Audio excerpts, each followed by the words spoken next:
Welcome everybody, it's Telvas again, your modern day David, and welcome back to my channel. I got a message for y'all today, but before we get into that, I want to thank all my new subscribers. I hope I continue to be used by God to bless y'all with the word that He gives me. Y'all, it's going to be good. Today I want to talk to y'all about the eyes of faith. So, in 2 Corinthians 5:7, Paul talks to us about how we should walk by faith and not by sight. So when we walk by faith and not by sight, we see things from a different perspective. We see a whole different picture. We're not seeing with our natural eyes though. We're seeing with our spiritual foreseeing eyes. With our spiritual eyes, we focus on God and we see His 3 P's. The word is talking about how these rappers are pushing P, but God is the ultimate P pusher. God is pushing His promise, His power, and His purpose. He's pushing His promise by His power for His purpose. So when we look in with our spiritual eyes, we're able to see God pushing His 3 P's. When we're looking in our natural eyes focus on the problem. They don't see God's purpose in the situation. They don't see His power. They don't see His promise, or it causes us to focus on the fact that it doesn't look like the promise He gave us is being fulfilled. It's negative with our natural eyes. But when we focus with our spiritual eyes, we're able to see that things are actually falling into place, not falling apart. That the things that God has promised us is actually closer than we think. We can see that God is causing things to come about bit by bit to manifest the things that He has promised. So I want to talk to y'all about Peter and his spiritual eyes. Just an example from the Bible.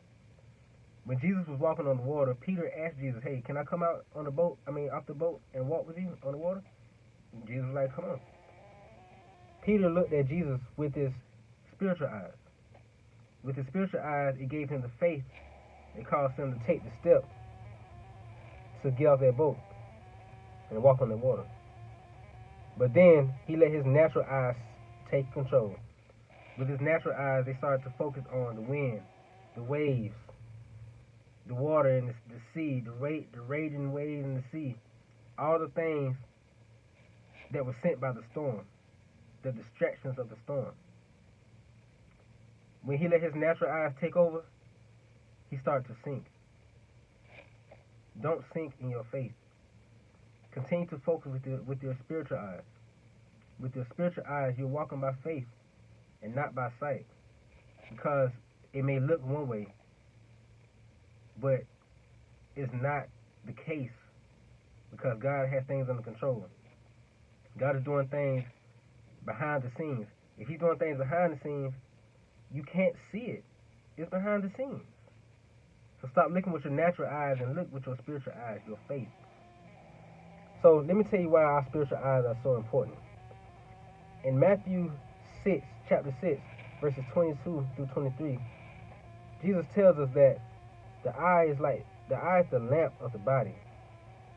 And when our eye is healthy, our bodies are full of light. So this again is not talking about our natural eyes. It's talking about our spiritual eyes. So with our spiritual eyes, they're like a lamp, and they light up the rest of our bodies. So let's talk about the Old Testament and God's instructions to the Israelites.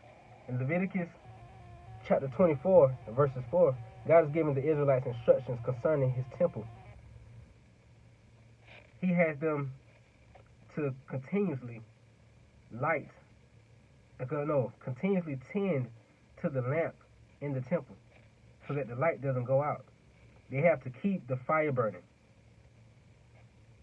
God is instructing us to do the same thing today. Our bodies are God's temple. We must tend to the lamp and keep the light going. We have to keep the fire burning? What is the lamp? Our spiritual eyes. How do we tend to the lamp? First of all, you walk by faith and not by sight. But you got to get to that point where you can walk by faith and not by sight. To do that, you have to continuously feed your spirit with the Word of God. There's so much negative stuff going on in the world, and it's coming into us. You got to monitor what is going into your soul. That's why I don't like watching the news like that. And it's got to a point where, with me, I'm not saying that everybody has to do this. Stuttering. I'm not saying that everybody has to do this, but I barely even listen to rap music anymore. I'm having so much, being filled so much by gospel music. My spirit is being filled so much that when I listen to rap music, I can notice. I notice what the rap music was doing to my spirit. It's poison. Everything that we feed our souls from the world is really poison. So you gotta continuously feed your spirit with the Word of God. I'm not saying you gotta all day, every day, because even God rested, and that's what the Sabbath is for us to rest. But we have to make sure we monitor and what content is coming into our souls, and how much of the Word of God, the Spirit of God, and it's not just reading the Word, worshiping, listening to gospel music, meditating. Are you doing that? Is that higher than the amount of the negative stuff that's coming from the world? Because if it's the other way around and you're getting more world than the Spirit of God, your lamp is about to burn out. Just like you buy a candle and it's got a little bit of wax left and it's flickering. No, I need my light to be bright. So when we are tending to our spiritual eyes, our bodies are healthy and full of light. What is this light? This light is Jesus Christ. This is not our light. It's the light that Jesus shines through us. So that is the reason why we're able to walk by faith and not by sight. We're using our spiritual eyes and using the light, the power of Jesus Christ who shines through us, through the darkness. That's why when we going through the storm and we're in the darkness, we don't worry about what we see in our natural world, in our natural eyes, but we focus on God, because He is our light. Your eyes are a lamp for your body, and keep your lamp healthy. Continuously tend to it. Keep the fire burning. Keep that light up. Let Jesus shine through you. Y'all be blessed. And one other thing I want to let y'all know. I need y'all to know that God is the ultimate P pusher. He's pushing His promise by His power for His purpose in your life.